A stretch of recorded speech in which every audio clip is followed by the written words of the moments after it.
আল্লাহ কেন নারীকে মাটি থেকে সৃষ্টি করেননি? কেন নারীকে পুরুষের পাঁজরের হাড় থেকে তৈরি করা হয়েছে? নারীকে যেই পুরুষের পাঁজরের হাড় থেকে সৃষ্টি করা হয়েছে তার সাথেই কি তার বিয়ে হবে? আমরা কি সকলেই মাটি থেকে তৈরি, নাকি কেবল আদম আলাইহিস সালাম মাটি থেকে তৈরি? আজকের ভিডিওটি খুব তথ্যবহুল, তাই ভিডিওটি শেষ পর্যন্ত দেখুন। আশা করি অনেক অজানা বিষয় জানতে পারবেন। আল্লাহ পবিত্র কোরআনে ইরশাদ করেছেন, নিশ্চয়ই আমি মানুষকে কালো ও ঠনঠনে শুকনো মাটি দিয়ে তৈরি করেছি। একটি বর্ণনা মতে যখন আল্লাহ তাআলা হযরত আদম আলাইহিস সালামকে সৃষ্টি করার ইচ্ছে করলেন, তখন আল্লাহ আজরাইল আলাইহিস সালামকে হুকুম করলেন পৃথিবী থেকে মাটি নিয়ে আসতে। তখন আজরাইল আলাইহিস সালাম এক মুঠো মাটি নিয়ে আল্লাহর দরবারে চলে যান। তার হাতে যে মাটি উঠে এসেছিল তার 7টি রং ছিল, সাথে বিভিন্ন ধরনের মাটি ছিল। সেই এক মুষ্টি মাটিতে সব ধরনের মাটি ছিল।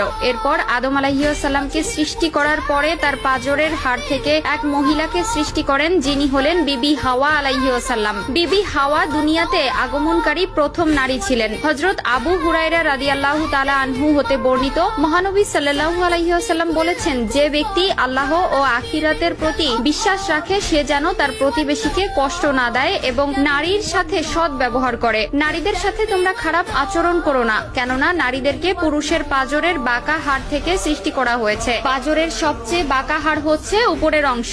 একে সোজা করার চেষ্টা করলে ভেঙে যাবে এবং যেমন আছে তেমন রেখে দিলে তা বাঁকাই থেকে যাবে। অতএব নারীদেরকে ভালো ওসিয়তের মাধ্যমে সংশোধন করো। নারীদের সাথে শিশুদের মতো ভদ্র আচরণ করা উচিত। আল্লাহ তাআলা পবিত্র কোরআনে ইরশাদ করেন, পুরুষরা নারীদের উপর কৃতিত্বশীল, অর্থাৎ পুরুষ নারীর অভিভাবক। পুরুষরা নারীর প্রতি দায়িত্বশীল হবে, এটা স্বয়ং আল্লাহ তাআলার বিধান। পুরুষরা হবে ঘরের কর্তা আর নারীরা হবে তার অধীনস্থ। মহান আল্লাহ তাআলা নারীদেরকে পুরুষের জন্য সৃষ্টি করেছেন, তাই পুরুষদের প্রতি নারীর আনুগত্য বাধ্যতামূলক। এই থেকে একটি বিষয় পরিষ্কার যে স্বামী স্ত্রীর অধিকার এক নয়, বরং নারীর চেয়ে পুরুষের অধিকার সবচেয়ে বেশি। এটা মোটেও নারীর প্রতি অবিচার বা অন্যায় নয়। এখন প্রশ্ন হলো, প্রত্যেক নারীকে পুরুষের পাঁজরের হাড্ডি থেকে তৈরি, নাকি কেবলমাত্র হাওয়া আলাইহিস সালামকে হযরত আদম আলাইহিস সালামের পাঁজরের হাড় থেকে তৈরি করা হয়েছে? অগ্রাধিকার মত হচ্ছে শুধুমাত্র প্রথম মানব আদম আলাইহিস সালামকে মাটি দিয়ে তৈরি করা হয়েছে। মাটির তৈরি খাবার খেয়ে মানব দেহ গঠিত হয়। এই প্রসঙ্গে সূরা তোহার একটি